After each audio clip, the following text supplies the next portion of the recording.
나는 두렵지 않다. 자, 두렵지 않다면 얼마나 삶이 안정되어지고 또 그거보다 복된 삶이 없지요. 여러분, 우리나라의 천연기념물 가운데 진돗개가 있지요. 이 개의 영리함은 세계적으로 인정받고 있습니다. 이 진돗개는요, 무엇보다도 아무나 보고 짖지를 않는 특성이 있다고 해요. 어떤 사람이 지나가면 매우 요란스럽게 짖고, 또 어떤 사람이 지나가면 바로 앞을 지나가도 짖지를 않는다고 해요. 이것을 전문적으로 연구하는 동물 행동 연구가에 의하면 뭔가 안정되지 못한 사람은 그 두려운 마음 때문에 자기도 모르게 몸이 떨린다는 거죠. 그러니까는 진돗개는 그 개의 촉각을 가지고 그 사람을 알아본다는 것입니다. 사람을 보고 짖는 게 아니고 진돗개의 촉각에 의해서 이 사람이 좀 수상한 사람이다, 이걸 감지하고 그 사람의 떨림을 보고 짖는다는 거예요. 참 놀라운 얘기입니다. 자, 우리가 뭔가를 염려하고 두려워하고 있으면 몸의 진동을 개도 느낀다는 건데요. 혹시 여러분이 그 진돗개를 키우고 계시면 저한테 그 순종과 잡종 여부를 진단받으세요. 방법은 간단합니다. 저를 보고 짖으면 그 개는 아마 잡종일 거예요. 자, 오늘 제가 드리고 싶은 말씀은 모든 사람은 다 두려움이 있다. 근데 어떤 사람은 두려움을 많이 느끼는 사람이 있고 어떤 사람은 그 순간을 잘 넘기는 사람이 있다는 것이지요. 자, 우리 사람의 뇌 가운데는 편도체라는 그 부분이 있는데 이 편도체가 사람의 위협과 그 감정을 다스리는 부분입니다. 여러분, 뇌의 작동 원리는 이래요. 뇌는 말이죠, 그 위협을 감지하게 되면 두려움이 발생이 돼요. 그 두려움을 발생시키고 그 순간 내 몸에서 스스로 방어막을 만들어냅니다. 그리고 이 방어막에 따라서 이제 행동이 개시가 되는 거예요. 위협이 감지되면 자동으로 두려움이 발생된다. 중요한 것은 어떻게 방어막을 만드느냐예요. 이 방어막은 두 가지입니다. 긍정적인 방어막과 부정적인 방어막이 있어요. 긍정적인 방어막 체계를 구축하는 사람은 위험한 상황이 왔을 때 안전한 방어 체계를 만들고 그 속에 숨는 사람이고, 부정적인 방어막 체계를 구축하는 사람은 위험한 상황이 왔을 때 두려움에 대한 생각이 계속 증폭되어지는 거야. 그래서 그 두려움 속으로 빠져들어가는 거지요. 예컨대 편도체에서 두려움이 감지가 되면 그때 실패하면 어떻게 하지, 거부당하면 어떻게 하지, 잃어버리면 어떻게 하지, 내가 이러다가 죽는 거 아니야? 이렇게 계속해서 부정적인 방어막을 치는 사람은 두려움이 증폭되면서 그 속으로 빠져들어가는 사람이에요. 그래서 담력이 좋다 하는 것은 내 생각과 마음에서 방어막을 잘 쳤다는 거, 바로 그것입니다. 다시 말하면 방어막 체계를 잘 구축하면 마음이 든든한 것이죠. 여러분, 믿는 구석이 있으면, 믿는 백이 든든하면 마음 든든하잖아요. 사람은 누구든지 다 두려워합니다. 중요한 것은 내 방어막을 어떻게 구축하느냐입니다. 자, 그러면 문제 하나 내볼까요? 여러분, 방어막 중에서 가장 든든한 방어막은 누구일까요? 아이고, 그렇죠. 대통령이 아닙니다. 판사가 아닙니다. 하나님입니다. 하나님. 문제가 생기면 하나님을 방어막으로 삼는 사람이 있는가 하면 자기 자신을 방어막으로 삼는 사람이 있습니다. 누가 더 든든할까요? 당연하죠. 우리가 부르는 찬송이 대답해 줍니다. 내 주는 강한 성이요 방패와 병기 대신이 큰 환난 내서 우리를 구하여 내시리로다. 이 찬송에 아멘 되시나요? 아멘. 잘 하셨습니다. 주님의 강한 성으로 방어막을 치는 사람들이지요. 하나님을 나의 방어막으로 삼은 사람은 하나님께서 나의 강한 성이 되어주시고 방패가 되고 병기가 되시기 때문에 두려움이 없는 거지요.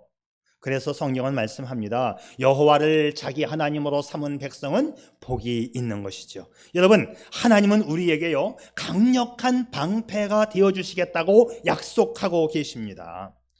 과거에 이스라엘 백성들이 강력한 바벨론 제국의 포로가 되어서 끌려갔고 극심한 포로와 그 피난민 생활을 하고 있을 때에 하나님이 말씀하십니다. 그때 주신 말씀 이사야서, 두려워 말라 내가 너와 함께함이라, 놀라지 말라 나는 네 하나님이 됨이니라. 내가 너를 굳세게 하리라, 참으로 너를 도와주리라, 참으로 나의 의로운 오른손으로 너를 붙들리라. 아멘.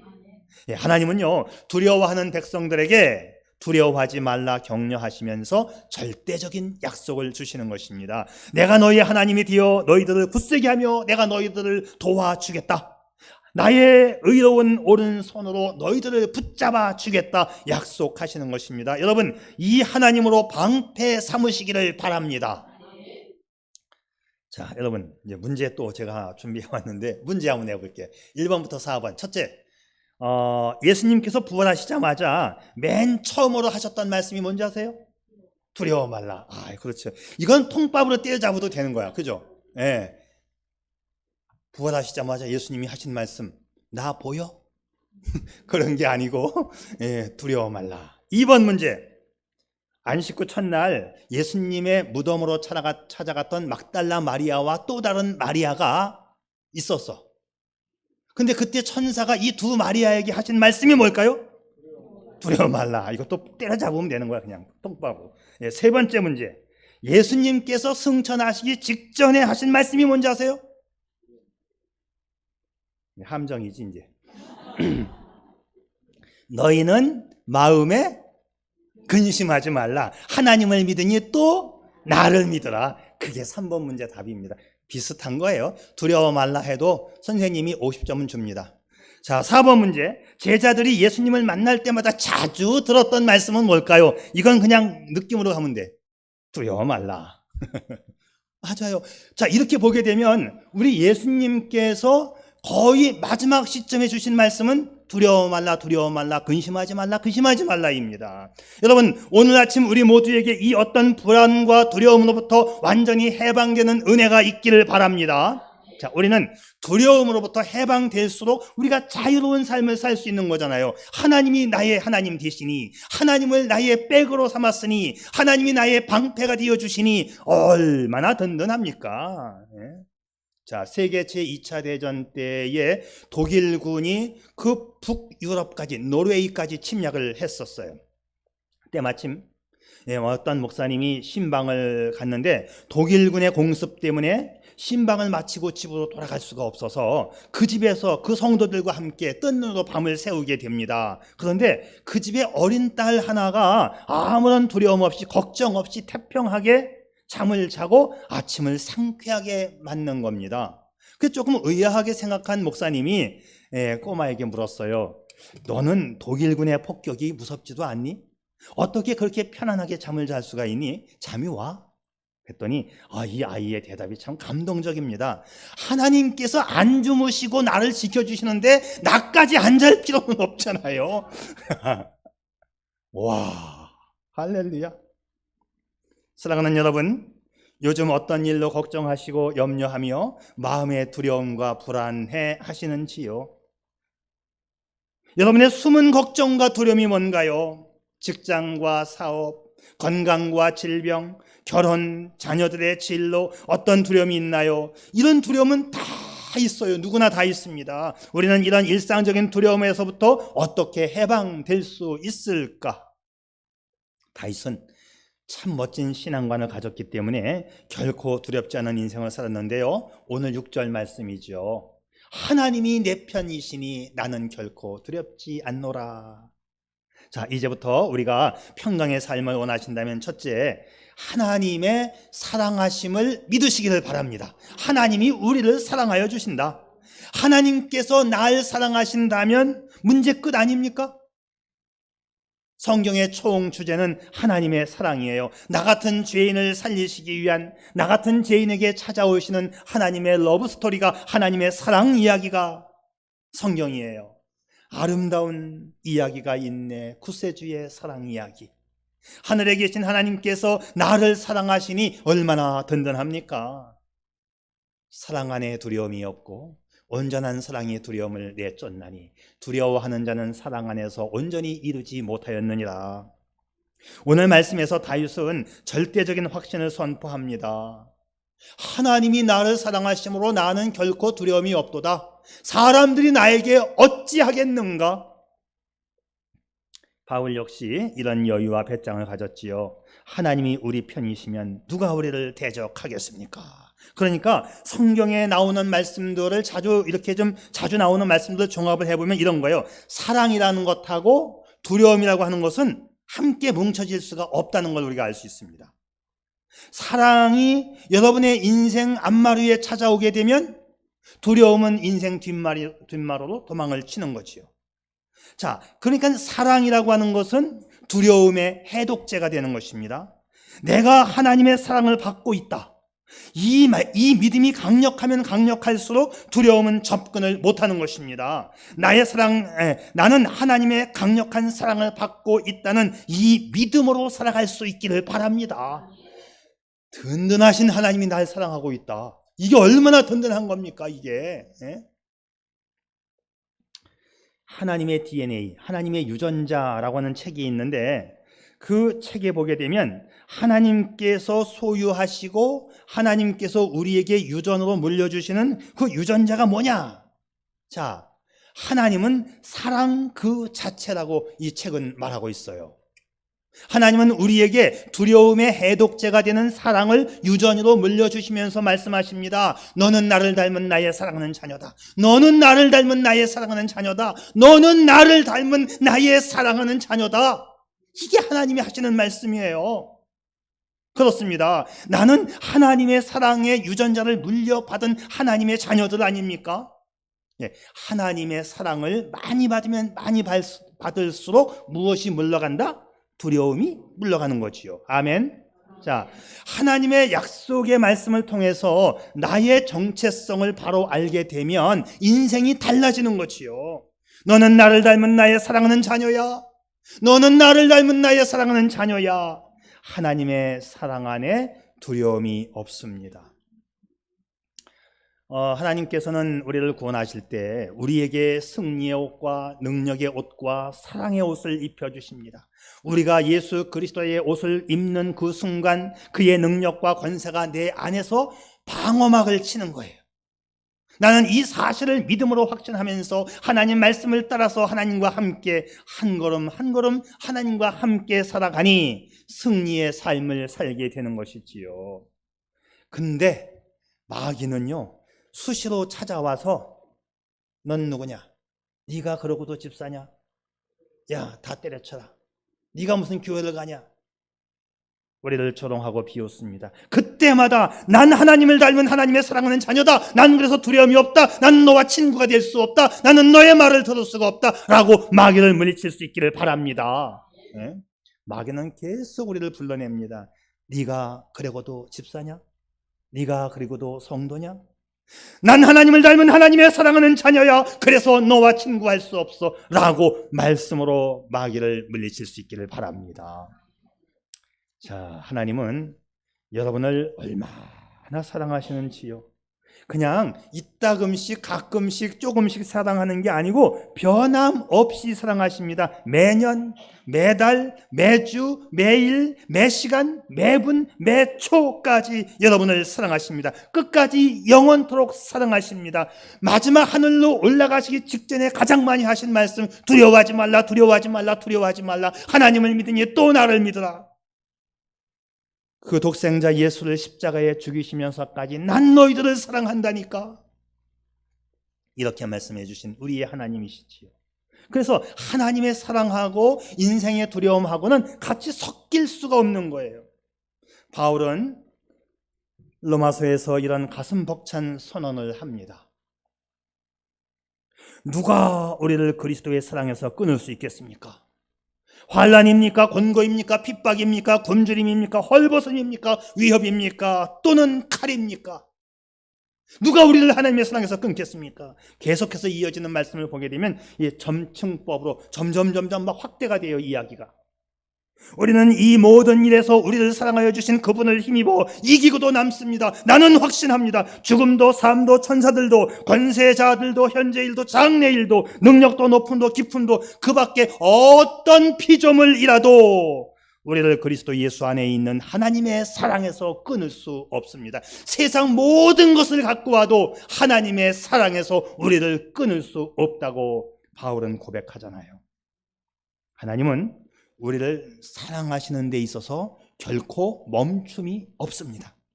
성경은 말씀합니다. 당신은 하나님의 사랑의 대상으로 창조되었다고. 우리가 부르는 찬송, 우리는 사랑받기 위해서 태어난 존재들 아닙니까? 하나님께서 우리를 이처럼 사랑하사 그 아들 예수 그리스도를 이 땅에 보내셨지요. 그리고 그 예수님은 우리를 위해서 기꺼이 십자가에 그 목숨을 버리셨지요. 그러니 뭐가 걱정입니까? 뭐가 염려입니까? 뭐가 문제예요? 우리에게 필요한 그 모든 것을 기꺼이 다 주시고도 남습니다. 목숨까지 아낌없이 주신 그분이 그 무엇이 아깝겠어요? 모든 것을 은혜로 주신다고 성경은 약속했잖아요. 아낌없이 주시는 사랑이십니다.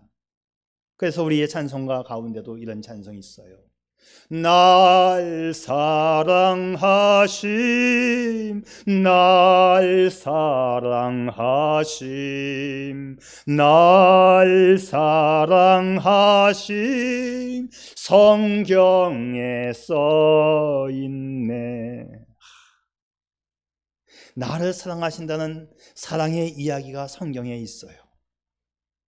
사랑하는 여러분, 요즘 어떤 뜻밖의 고난을 당하고 계신가요?